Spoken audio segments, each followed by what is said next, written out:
Stewart. I teach in the political science department at Clemson University in South Carolina. Been involved in the program for a number of years, but never quite like this. So it's we appreciate your work on during the year and also your participation today. I'm Jack Barlow. I teach politics at Juniata College in Pennsylvania. Yeah, I've never been involved in a thing like this either. And I've been involved with the We the People program since before it began. So don't ask me about all of that. I'm Tim Moore from the Center for the Study of the American Constitution at the University of Wisconsin in Madison. It's great to be here.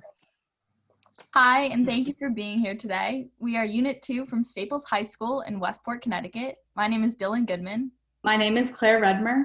My name is Grace Katz. And I'm Max Pace. And with us is our wonderful teacher, Mrs. Kemmerman. Thank you, judges, for having us. Okay, well, thank you, as I said, for participating.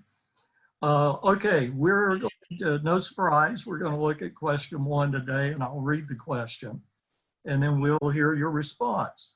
The states sent delegates to the Philadelphia Convention to join with other states in devising and discussing all such alterations and further provisions as may be necessary to render the federal Constitution adequate to the exigencies of the Union.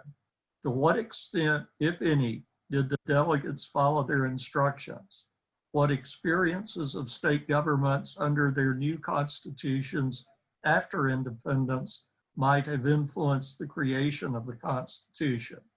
Do the decisions of the U.S. Supreme Court function as a continuing constitutional convention? Why or why not? You may begin. Henry Lee, writing to George Washington about the Articles of Confederation, declared that we must establish a capable government or submit to the horrors of anarchy. Influenced by the Articles and state constitutions, the framers drafted the Constitution that lives today. At the Constitutional Convention, delegates were first instructed by Annapolis to render the Constitution adequate, and then by Congress to meet for the purpose of revising the Articles. Federalist 40 argued that the convention's 2 instructions were contradictory, as alterations and provisions alone wouldn't achieve an adequate government, justifying the creation of a new one. The framers expanded the, quote, feeble fundamentals of the Articles while writing the Constitution. In creating a new document, they didn't follow Congress's direction of revision, ensuring that a more significant direction of formulating a sufficient government was achieved. Washington claimed that if they hadn't done this, then the nation, quote, like a house on fire, would be reduced to ashes. During ratification, Hamilton stated that the federal Constitution was an analogy to state constitutions. States created the foundation of the Constitution, including separation of powers, checks and balances, and popular sovereignty. For example, South Carolina had different branches, New York had veto powers, and Delaware's elected officials were, quote, servants of the public. However, state experiences proved the execution of these principles required alterations. Rhode Island faced an economic crisis under its revised royal charter. The legislature, representing primarily poor farmers, printed money not backed by gold, causing extreme inflation and harming creditors. This showcased tyranny of the majority and the dangers of legislative supremacy. The framers remedied this power imbalance with systems that restrained popular sovereignty, such as a bicameral legislature, partially elected by the states, and through Congress's exclusive power to coin money.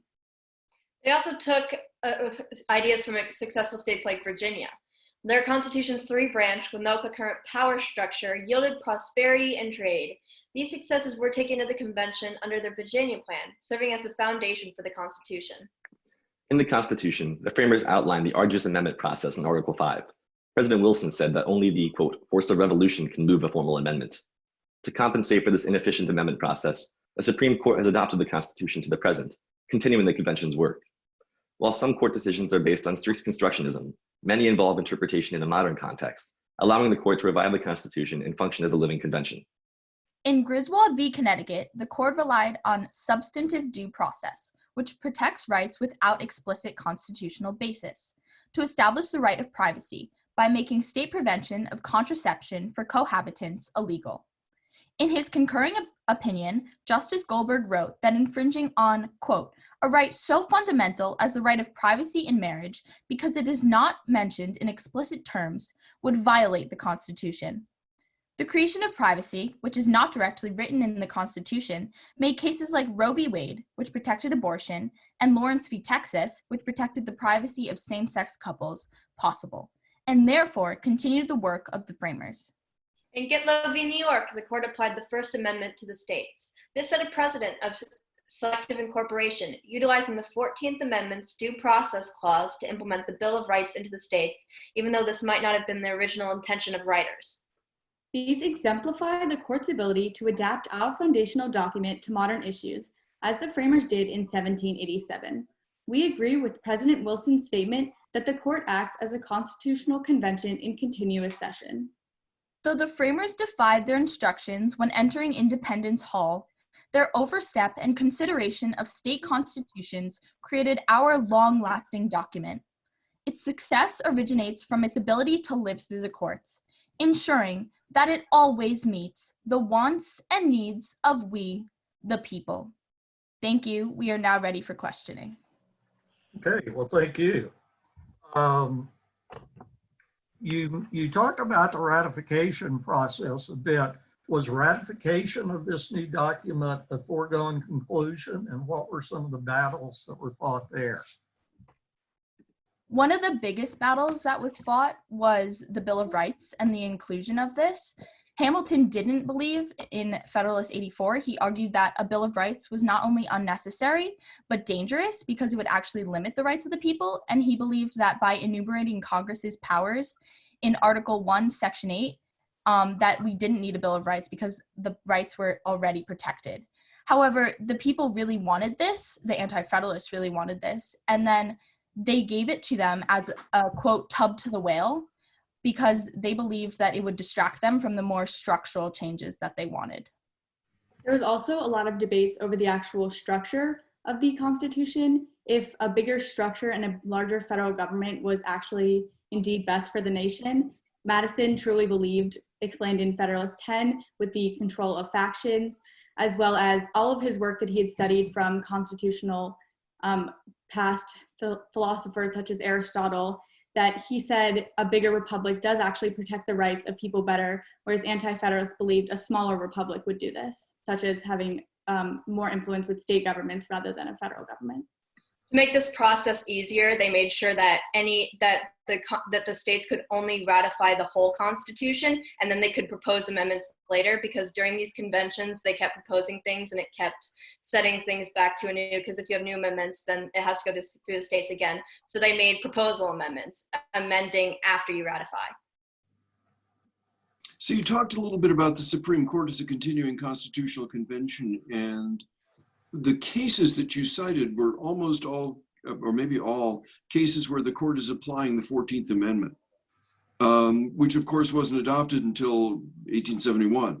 So could the Supreme Court be a continuing constitutional convention without the 14th Amendment?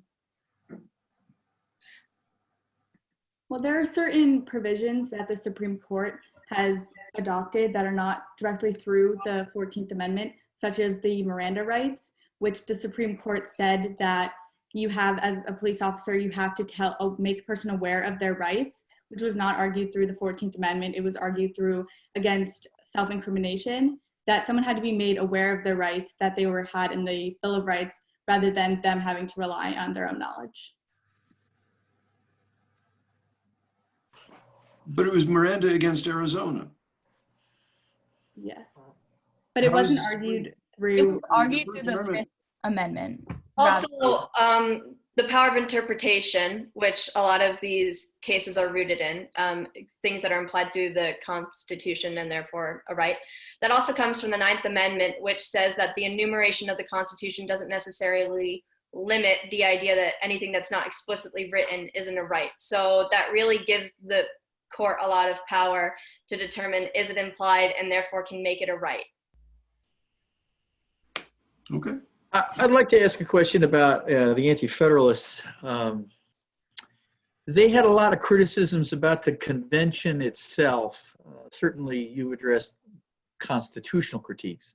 But what were some of the critiques they had about the convention itself? And do they make any sense to you? Well, there was the secrecy rule. anything that was said in the convention wasn't publicly released. We only know what happened really in the Constitutional Convention due to James Madison's notes released only posthumously, and he had edited them throughout the years to make himself look better. And a lot of anti-federalists had issues with that because they claimed that the rights of the people were most important, so therefore every person should be involved. And so having these people cooped up in Independence Hall secretly was not really that. Do you think the anti-federalists were right to distrust the Federalists? I mean, these guys, you know, Hamilton and Madison and the rest, are really just doing stuff that's in their own self-interest? Well, in consideration to the secrecy rule, that this was secret, that was one of their biggest critiques.